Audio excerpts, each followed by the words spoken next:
मेरा नाम मीनाक्षी है। मेरे घर में 5 भाई थे और मैं इकलौती बहन। भाइयों की लाडली, माँ बाप की आंखों का तारा। मेरे लिए हर दिल धड़कता था। मेरे चेहरे पर जरा सी उदासी आती तो पांचों भाइयों की दुनिया जैसे थम जाती। मैं अगर बुखार में कह देती कि खाना नहीं खाना है तो एक भाई खिचड़ी बनाने लगता, तो दूसरा नारियल पानी लेकर आता, तीसरा बुखार चेक करता, बाकी कुछ और करने लग जाते। बचपन से ही मुझे एहसास था कि मैं किसी आम लड़की की जैसी नहीं हूँ। मैं खुशकिस्मत हूँ। लेकिन साथ ही मेरे दिल में एक डर भी बैठा था। सुना था लाडलों के चेहरे पर वक्त थप्पड़ जोर से मारता है। हमारी गली में जब कभी कोई बच्ची रोती दिखती या किसी लड़की की ससुराल से वापसी होती तो माँ प्रार्थना करती और मेरे भाई एक ही बात कहते, हमारी बहन को कोई कुछ कहे, उस दिन हम सब मर जाएंगे या मार डालेंगे।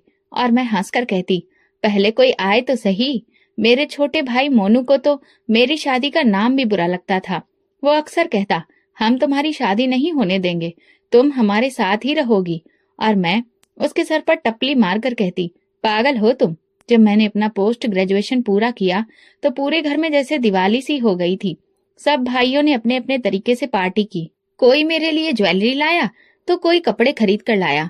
सबसे बड़े भैया जतिन ने गले लगाकर कहा, अब हम तुम्हारे लिए बहुत अच्छा रिश्ता ढूंढेंगे, तुम किसी आम इंसान के काबिल नहीं। मैं हंस पड़ी, अरे मैं कौन सी राजकुमारी हूँ। तो वो गंभीर होकर बोला, हमारे लिए तुम राजकुमारी से कम नहीं हो मीनाक्षी। कुछ दिनों के बाद रात के खाने के बाद पापा ने मुझे पास में बुलाया। माँ और भैया भी बैठे थे। एक अजीब सी खामोशी थी और मैं समझ गई कि कुछ जरूरी बात है। पापा ने कहा, बेटा एक रिश्ता आया है और हम सबको वो रिश्ता ठीक लगा, लेकिन हमें तुम्हारी राय चाहिए। मैंने सबकी तरफ देखा। वे चेहरे जिन पर कभी सुकून दिखता था आज बेचैन दिख रहे थे, क्योंकि आज मेरी जिंदगी का फैसला उनकी नजर में झलक रहा था। मैंने कहा, पापा मुझे आप पर इतना भरोसा है कि खुद फैसला लेने की जरूरत ही नहीं। जो आपको ठीक लगेगा मैं उसके लिए तैयार हूँ। माँ ने सर पर हाथ फेरा, बोली, मेरी बेटी हमेशा से ही समझदार रही। और सारे भाइयों की आंखों में सुकून था। जतिन ने कहा, फिर हम कल के लिए हाँ कर दें। राजीव नाम है लड़के का, बहुत शरीफ और जिम्मेदार है। मैंने पहली बार ये नाम सुना तो दिल में कुछ भी नहीं हुआ, क्योंकि जिन लोगों ने बचपन से मुझे तकलीफ से बचाया वे मेरे लिए कुछ भी बुरा कैसे चुन सकते थे। अगले दिन जैसे ही मेरा रिश्ता तय हुआ, मोहल्ले भर में मिठाई बांटी गई। सहेलियां आकर गले लगकर रोने लगी और मोनू, जो अब भी मुंह फुलाकर बैठा था, आखिरकार बोला, दूल्हा आएगा तो मैं उसे सबसे पहले कहूंगा, अगर मेरी मीनाक्षी को रुलाया ना तो मैं तुम्हें नहीं छोड़ूंगा। मैं हंसकर कहती, तुम सब मेरे सुपर हीरोज हो। शादी के बाद भी मेरे दिल में कोई परेशानी नहीं थी, बस एक अजीब सा एहसास था। वो बचपन का घर, वो भाइयों का कमरा, वो हंसी मजाक, लड़ाइयों वाले दिन सब छोड़ने पड़ेंगे। मैं कमरे में चुपचाप बैठकर अक्सर अपनी किताबें, गुड़िया और दीवार पर लगे सर्टिफिकेट्स को देखती, सोचती, क्या मैं वाकई वही मीनाक्षी हूँ जिसकी आंखों में सिर्फ सपने होते थे। एक रात जतिन मेरे पास आया और बोला, तुम जानती हो मीनाक्षी, हमने हमेशा तुम्हें अपनी आंखों के सामने रखा। तुम्हारी एक आह पर हमें चैन नहीं आता था, लेकिन अब तुम जिंदगी के एक और सफर पर हो। प्रार्थना है कि तुम वहां हमेशा वैसे ही खुश रहो जैसे यहाँ थी। लेकिन अगर किसी दिन कुछ बुरा लगे तो एक बार पलट कर देख लेना, तुम्हारे 5 भाई तुम्हारे पीछे खड़े होंगे। मैं उसकी बात सुनकर आंखों से आंसू पोंछते हुए बोली, मैं कमजोर नहीं हूँ, बस आप लोगों के प्यार ने मुझे नाजुक बना दिया है। लेकिन मैं वादा करती हूँ मैं खुद को कमजोर नहीं पड़ने दूंगी। उसी रात मैंने अपनी डायरी में लिखा, एक लाडली बेटी अब एक पत्नी बनने जा रही है। पता नहीं ससुराल में वैसा प्यार मिलेगा या नहीं, लेकिन एक बात तय है, मैं वो मीनाक्षी हूँ जिसे सच्चाई और सब्र विरासत में मिला है। ये वो वक्त था जब मैं अपनी जिंदगी की नई किताब खोल रही थी। शादी की तारीख तय थी। घर में रोज नए इंतजाम हो रहे थे। राजीव के बारे में बस इतना जाना कि वो सऊदी अरब में काम करता है। सूरत से अच्छा है, बातचीत से नरम। मैंने उसे 2 बार फोन पर बात की, बस सिर्फ फॉर्मेलिटी सी। वो बहुत ज्यादा बातूनी नहीं था। इतना बोला, उम्मीद है आपको मेरा घर अच्छा लगेगा। मेरी माँ और बहनें आपसे बहुत जल्द घुल मिल जाएंगी। मैंने कहा, जी मैं भी कोशिश करूंगी। शादी वाले दिन मेरे दिल में अजीब सी उलझन थी। मायके का हर कोना मैंने आंखों में बसाया था। खुद को बार बार समझाया कि हर लड़की को ये सफर तय करना होता है। शादी हुई और विदाई के बाद जैसे ही मैं राजीव के घर पहुंची, मेरा दिल तेजी से धड़कने लगा। गाड़ी रुकी, दरवाजा खुला, लेकिन ना कोई हंसी, ना कोई आवाज और ना ही कोई बड़ा स्वागत। मुझे बस हाथ पकड़कर एक कमरे तक ले जाया गया और कहा गया, बैठो, ये तुम्हारा कमरा है। मेरे साथ कोई औरत अंदर नहीं आई, न चाय न पानी, न कोई हाल चाल पूछना। दिल पर एक अजीब सा बोझ, लेकिन मैंने खुद को समझाया, शायद इनका अंदाज ऐसा ही हो, शायद इसी तरह से रस्म होती हो। कुछ देर बाद दरवाजा खुला। एक लड़की ने सिर झुकाकर कहा, मैं ये किधर रख दूं? फिर वो पलट कर चली गई। ना नजर मिलाई, ना कोई बात।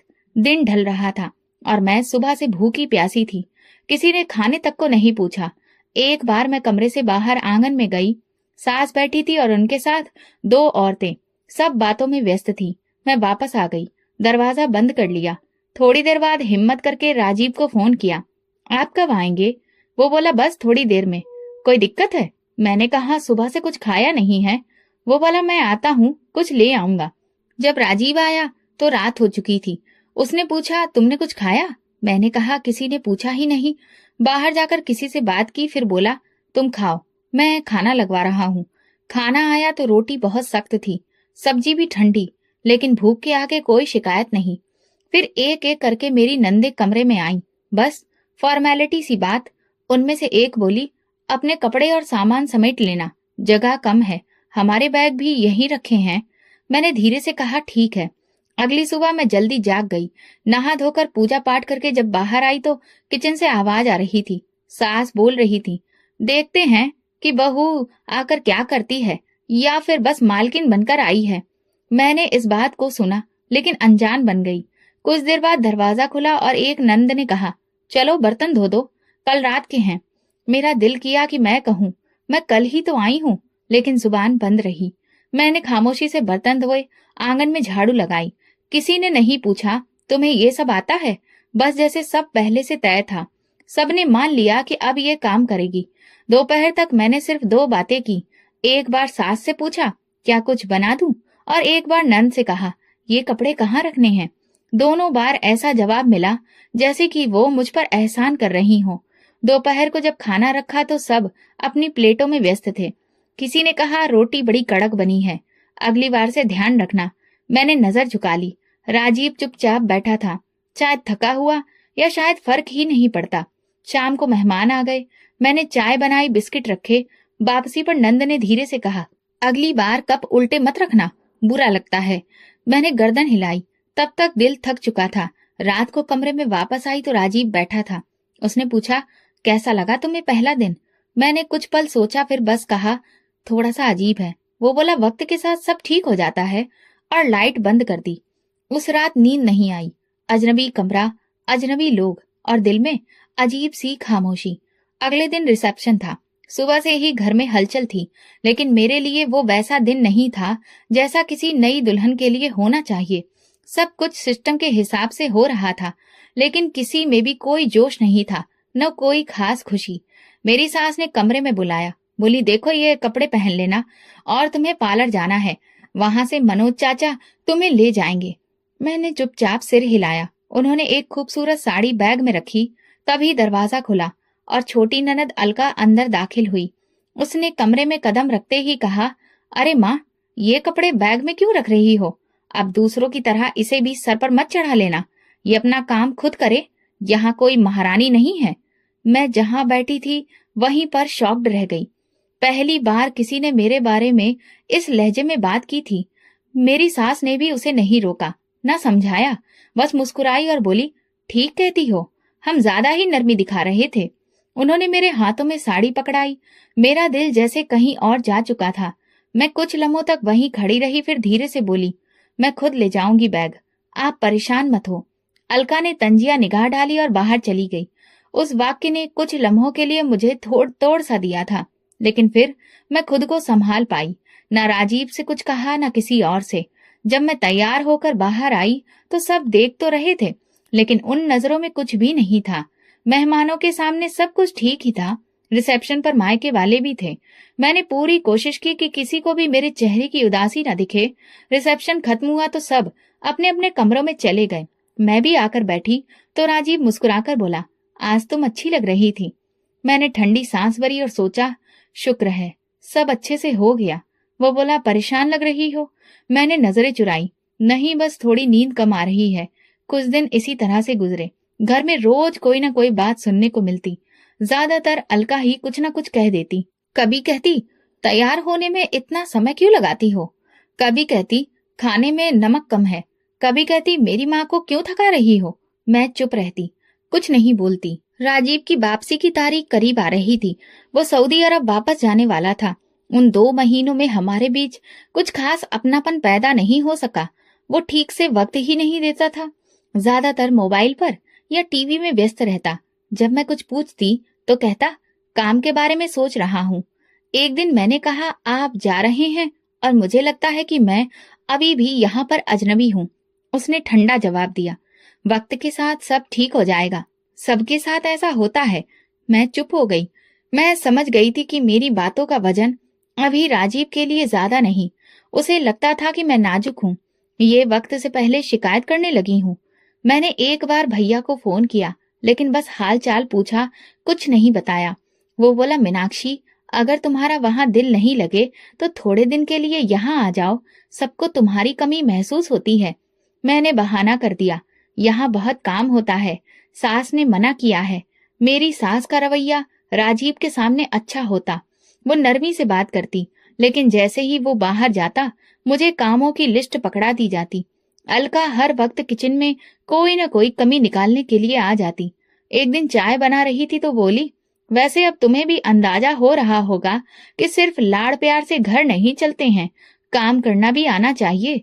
मैंने चाय दी और अंदर चली गई। मैं किसी को कुछ कह भी नहीं सकती थी, क्योंकि हर बात सुनकर बदले में जवाब यही आता था, नंदे तो ऐसी ही होती हैं, थोड़ा सख्त होती हैं, वक्त के साथ सब ठीक हो जाएगा।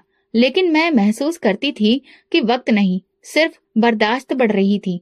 एक शाम जब राजीव के जाने में 5 दिन रह गए थे, मैं किचन में खाना बना रही थी। अलका आकर बोली, ऐसा खाना बनाना कि भैया को याद रह जाए।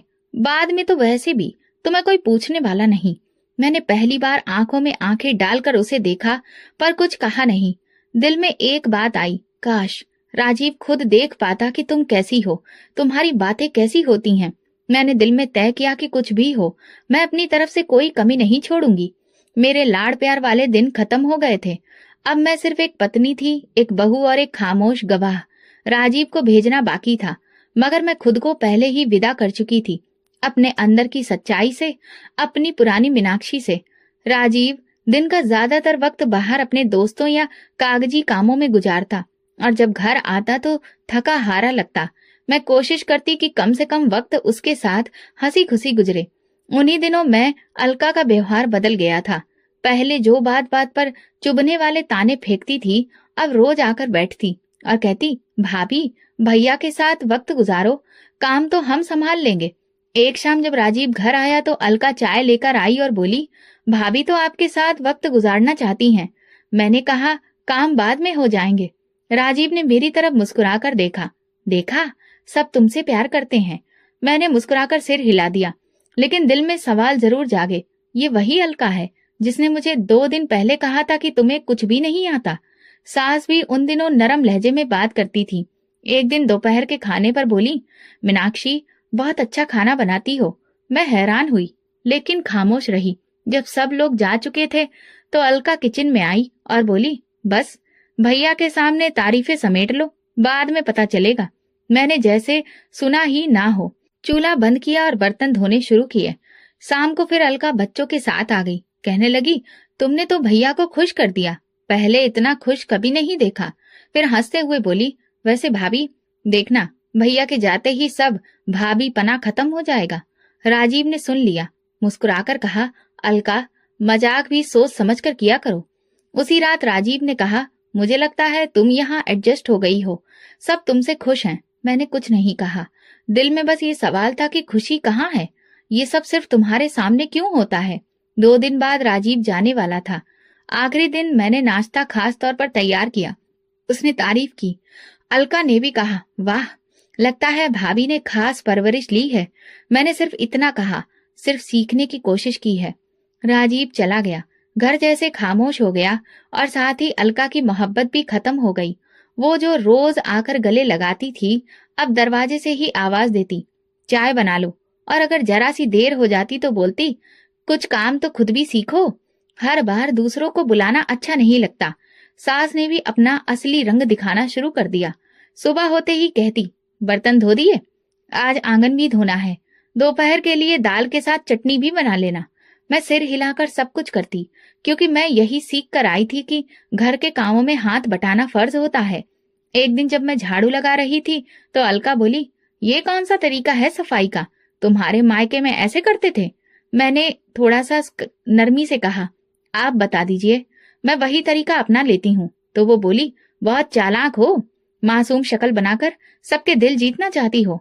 उसी दिन मैंने सास से पूछा, क्या मैं 2 दिन के लिए अपने मायके जा सकती हूँ? बस थोड़ा सा दिल बहल जाएगा। उन्होंने ठंडे लहजे में कहा, अभी अभी आई हो, यहाँ तुम्हें क्या दुख है? घर संभालने से पहले ही छुट्टी? मैं चुपचाप वापस कमरे में आ गई। भाई को फोन करने का दिल चाहा, लेकिन फिर सोचा, किस बात पर बुलाऊं? सिर्फ इतना कि मैं थक गई हूँ। उसके बाद तो सब रोज एक जैसा हो गया।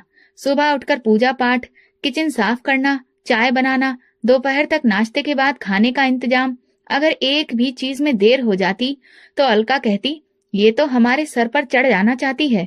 नई नई आई है, अपने आप को कुछ ज्यादा ही होशियार समझती है। कभी कभी वो बच्चों से कहती, अपनी मामी से कहो थोड़ा हंस भी लिया करें। ऐसा लगता है जैसे कोई दुख भरा सीरियल चल रहा हो। मैं हंसती नहीं थी, क्योंकि मेरे पास खुश होने की कोई वजह नहीं बची थी। रात को जब सब सो जाते, मैं कमरे में आकर बैठती। राजीव का मैसेज आता, कैसी हो, सब ठीक है? और मैं लिख देती, सब ठीक है, आपकी कमी है। राजीव के जाने के बाद ससुराल का माहौल और बदल गया था। वो चेहरे जो कभी थोड़ी सी मुस्कान दिखा देते थे, अब बहुत सख्त हो गए थे। अलका का जैसे रूटीन बन गया था। सुबह नाश्ता, दोपहर खाना और शाम की चाय की जिम्मेदारी निभाती, और उसके बाद उसकी तानाकसी सुननी ही रहती, जैसे कि ये सब उसका अधिकार हो। एक दिन सुबह माँ का फोन आया। वो बोली, मीनाक्षी, तुम्हारी आवाज सुनने को तरस जाते हैं, कुछ दिन के लिए आ जाओ। मैं कुछ बोलने ही वाली थी कि वो सास कमरे में आ गई। मैंने तुरंत बात को बदल दिया, हाँ भैया सब ठीक है, बस मैं थोड़ा व्यस्त हूँ। उन्होंने सुन लिया था। जब मैंने फोन बंद किया तो उन्होंने कहा, अगर इतना ही दिल लगता है मायके का तो फिर शादी क्यों की थी? मैं चुप रही। उसके बाद भैया रोज कॉल करते और मैं रोज उन्हें कोई नया बहाना बना देती। सास की तबीयत ठीक नहीं, घर में काम बहुत है, पड़ोस में शादी है। लेकिन अंदर से मैं खुद टूट रही थी। एक शाम अलका अपनी शादीशुदा बहन के साथ आई। दोनों बैठकर चाय पी रही थी और मैं चुपचाप चूल्हे के पास खड़ी थी। अलका ने अपनी बहन से कहा, भैया ने भी पता नहीं कैसी भाभी लाकर बिठा दी है, ना तो बात करने की तमीज है और ना ही खाना पकाने की अकल। उसकी बहन ने हंसते हुए कहा, अरे आजकल तो ऐसी लड़कियां बस अपनी खोल में ही रहती हैं, सिर्फ शक्ल दिखाती हैं और बाकी काम तो सब भूल जाती हैं। मेरा दिल चाहा कि पलटकर जवाब दूं, पर खामोशी मेरी ढाल बन चुकी थी। रात को बर्तन धोते हुए उंगली पर कट लग गया। मैंने पानी बंद किया, लेकिन अलका आ गई और बोली, अब इस बात पर भी ड्रामा होगा? अब तुम्हें ये भी नहीं आता? किचन से निकलकर मैंने हाथ पर कपड़ा बांधा और कमरे में आ गई। अगली सुबह नाश्ते के बाद सास बोली, आज कपड़ों की धुलाई भी तुम ही करोगी, नौकरानी नहीं आएगी। मैंने बाल्टी तैयार की, साबुन डाला और काम में लग गई। अलका आई, छत पर खड़ी होकर नीचे देखती रही, फिर बोली, इतना वक्त लगाया है? शादी के बाद क्या पहली बार हाथ पानी में डाले हैं? शाम को भाई का फोन फिर आया। इस बार जतिन था। बोला, मीनाक्षी, अब की बार मैं आ रहा हूँ, तुम्हारी सास से बात करनी है, तुम्हें ले जाना है, 2 दिन के लिए ही सही। मेरा दिल धड़कने लगा।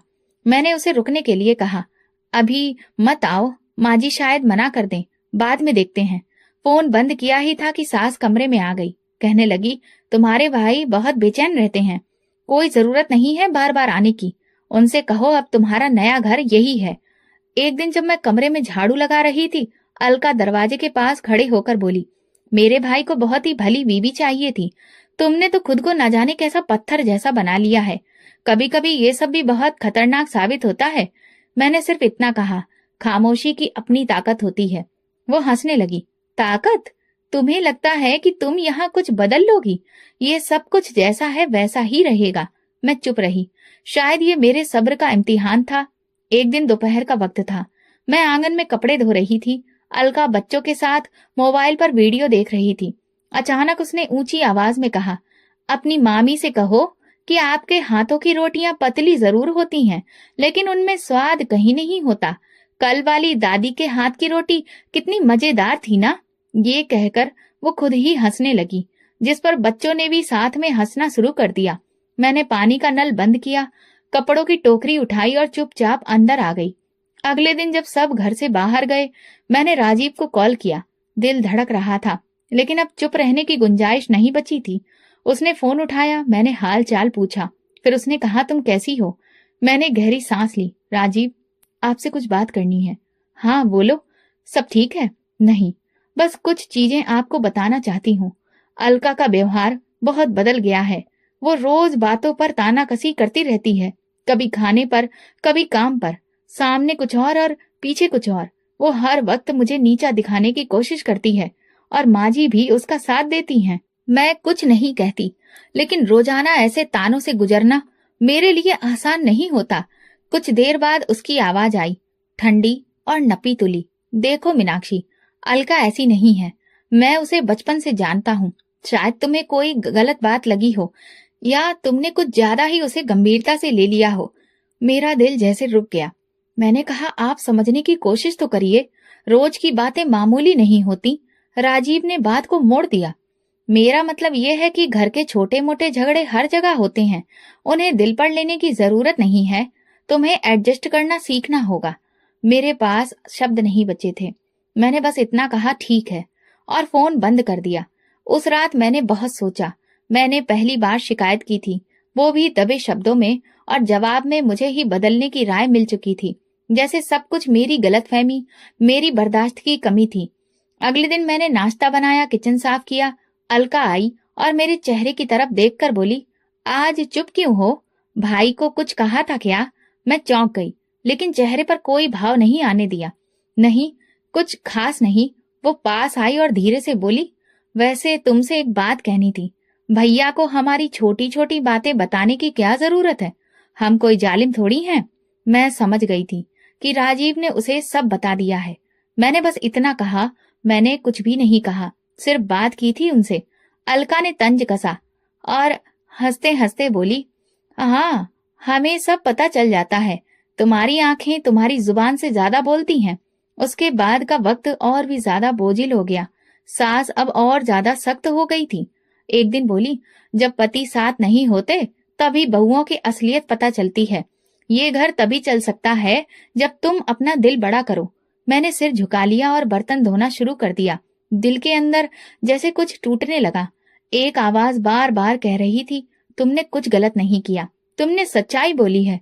लेकिन सुनने वाला सुनना नहीं चाहता। रात को जब कमरे में आई तो आंखें बंद कर ली। ना तो भगवान से प्रार्थना की, ना शिकायत। बस अंदर एक गहरी खामोश चीख उठी। ऐसी चीख जो बाहर नहीं निकल सकती, जो आवाज नहीं बनती, सिर्फ सांसों में दबी रहती है।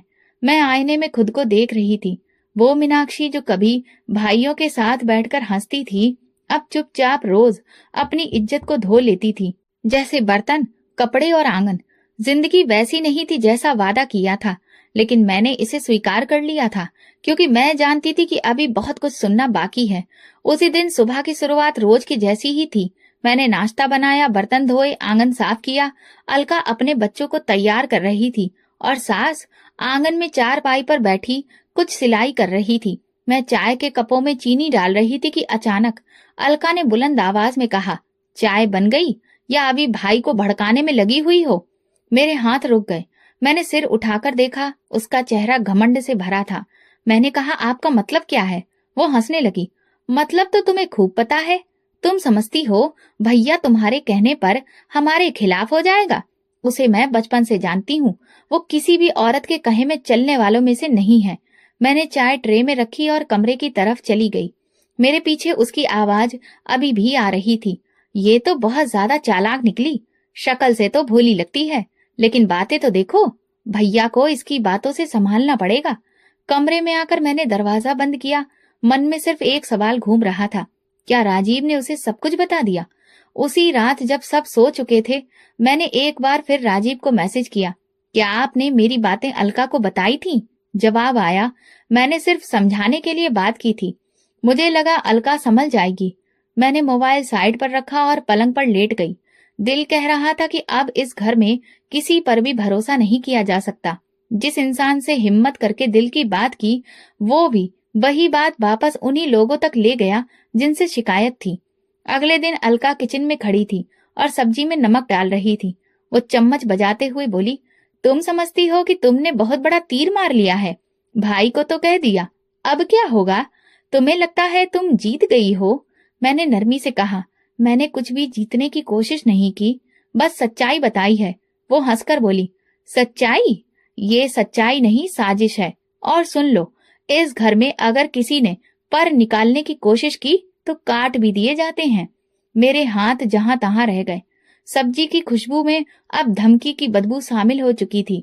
उसी शाम अलका ने अपनी सहेली को घर बुलाया।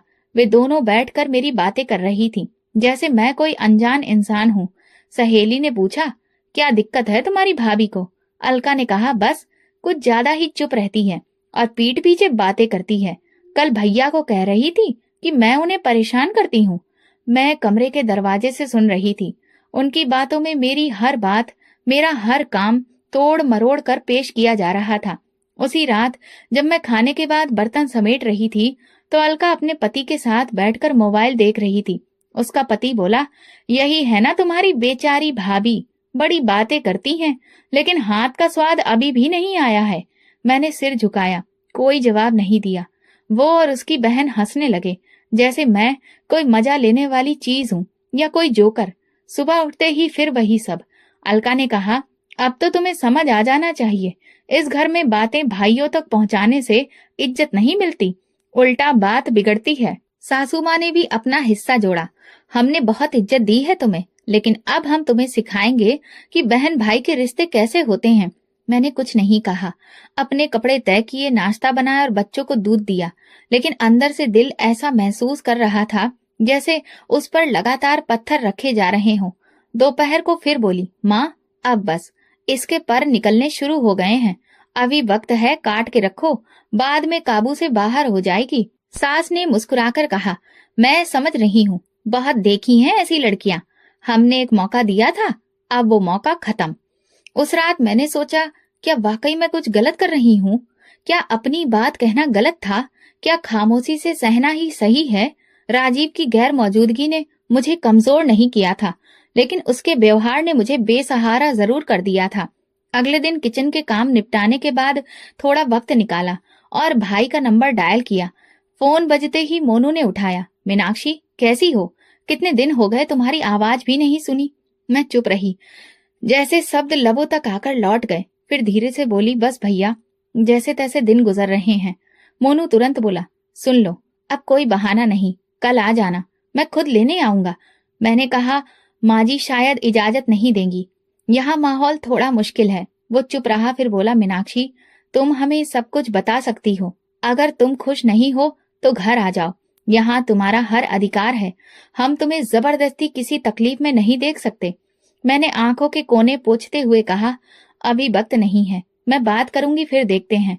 शाम को मौका देखकर मैंने सास से बात की, माँ जी भाई कह रहे थे कि 2 दिन के लिए आ जाओ, बस जरा सा दिल बहल जाएगा। उन्होंने बिना कोई परवाह किए जवाब दिया, अभी नहीं, शादी हुई है, लोग क्या सोचेंगे? अगर तुम यूं बार बार मायके चली जाओगी तो सुनने वाले यही कहेंगे कि बहू को ससुराल का माहौल अच्छा नहीं लग रहा। मैं कुछ कहने की कोशिश कर रही थी, लेकिन उन्होंने बात खत्म कर दी, चुपचाप यहीं रहो, यही तुम्हारा घर है, काम में दिल लगाओ, उसी में व्यस्त रहो तो सब ठीक लगेगा। मैं चुप हो गई। उसी रात भाई को झूठ बोल दिया, माँ जी ने मना नहीं किया है, बस यहाँ कुछ लोग आने वाले हैं, इसलिए रुक गई हूँ। जतिन चुप हो गया, शायद वो जान गया था कि बात कुछ और है। कमरे में वापस आई तो अलका अपने पति के साथ बैठी हंस रही थी। जैसे ही मैं अंदर दाखिल हुई, दोनों चुप हो गए। मैंने कुछ महसूस किया, लेकिन अनजान बनी रही। अगली सुबह जब मोबाइल चार्ज पर लगाया और खोला तो महसूस हुआ जैसे कुछ फालतू एप्स इंस्टॉल हो चुके हैं। एक फाइल में मेरे पिछले दिनों की कॉल की ऑडियो रिकॉर्डिंग पड़ी थी। ये देखकर दिल दहल गया। उसमें वो कॉल्स भी थी जिसमें मैंने अपने भाइयों से बात की थी। मैंने तुरंत मोबाइल लेकर अलका के पति के पास गई और कहा, ये ऐप किसने इंस्टॉल किया? मेरे मोबाइल में ये सब कैसे आया? वो हंसते हुए बोला, बस यूं ही सिक्योरिटी के लिए। तुम्हारे भाई तुम्हें रोज फोन करते हैं, हमें भी तो पता होना चाहिए घर में क्या चल रहा है। मेरी आवाज बुलंद हो गई। ये मेरी प्राइवेसी के खिलाफ है। किसकी इजाजत से आपने ये सब किया? अलका भी आ गई और बोली, अरे इतना शोर क्यों? हमें शक हुआ था कि तुम कोई प्लानिंग कर रही हो। भाई से क्या क्या बातें हो रही हैं सब पता है। मेरा सर चकरा गया। सास भी बाहर आ गई।